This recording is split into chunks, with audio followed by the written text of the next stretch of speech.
possibilidade da apostasia, visando tanto nos alertar do perigo fatal de abandonar nossa união com Cristo, como para nos motivar a perseverar na fé e na obediência.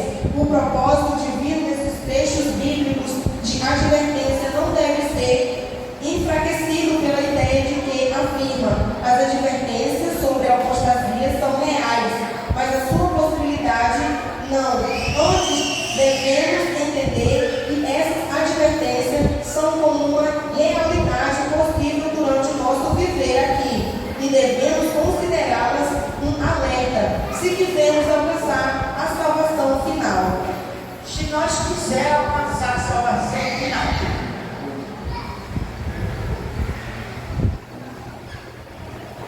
os passos que levam à apostasia são: escuta, levanta a mão para cima e fala: os passos que levam o crente à apostasia. Graças a Deus, eu nunca pisei desse lado, pro lado da apostasia. Mas eu conheço alguém já está na apostasia. Ué, ninguém vai falar não. Mas eu conheço alguém que está na apostasia e pensa que serve a Deus. Vamos lá. o crente, por sua falta de fé, deixa de levar plenamente a sério as verdades, exortações e advertências, promessas e ensinos da palavra de Deus. Quando a realidade do mundo chega a ser maior do que a do reino celestial de Deus, um crente deixa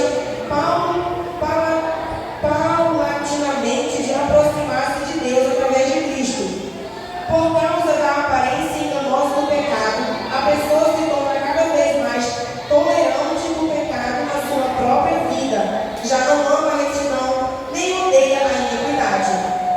Por causa da dureza do seu coração e da sua rejeição dos caminhos de Deus, não faz caso da repetida voz e repreensão do Espírito Santo. O Espírito Santo se entristece, seu fogo se extingue e seu plano é sufocado.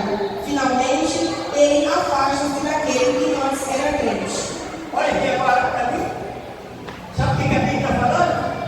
A pessoa mesmo dá esses problemas para ela ou para ele, sufoca a vida espiritual e ele deixa de fazer as coisinhas certas para Deus por causa do seu próprio erro. E depois o pastor da seu ocupado, depois ele não quer ocupado, ou os obreiros da igreja, a igreja ocupada, não. A pessoa mesmo tem culpa. Vai trazendo problema para mim, vai trazendo problemas, e os problemas sufocam nós, faz nós afastar de Deus. Então quero deixar bem claro um pedacinho aqui para os irmãos. Vamos lá. Apostatar significa cortar o relacionamento salvífico com Cristo, ou apartar-se da união vital com Ele e da verdade, e da verdadeira fé nele. Sendo assim, a apostasia individual é possível somente para quem já experimentou a salvação, a regeneração e a renovação pelo Espírito Santo. Não é simples negação das doutrinas do Novo Testamento pelos inconversos dentro da igreja visível. A apostasia pode envolver dois aspectos divinos, embora relacionados entre si. A apostasia teológica, isto é, a rejeição de todos os ensinos originais de Cristo e dos apóstolos ou de alguns deles. Vou ler o último pedacinho agora.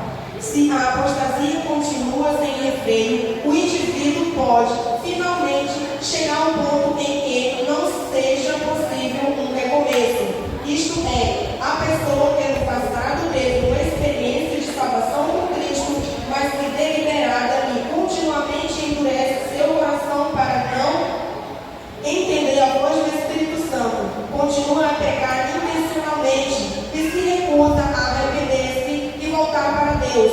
Pode chegar a um ponto sem retorno em que não há mais possibilidade de arrependimento e de salvação. Há um limite para a paciência de Deus. Esse ponto onde não há retorno não se pode definir de antemão. Logo, a única salvaguarda contra o perigo de apostasia extrema está na admoestação do Espírito. E hoje, se ouvirdes a sua voz, não endureçais vosso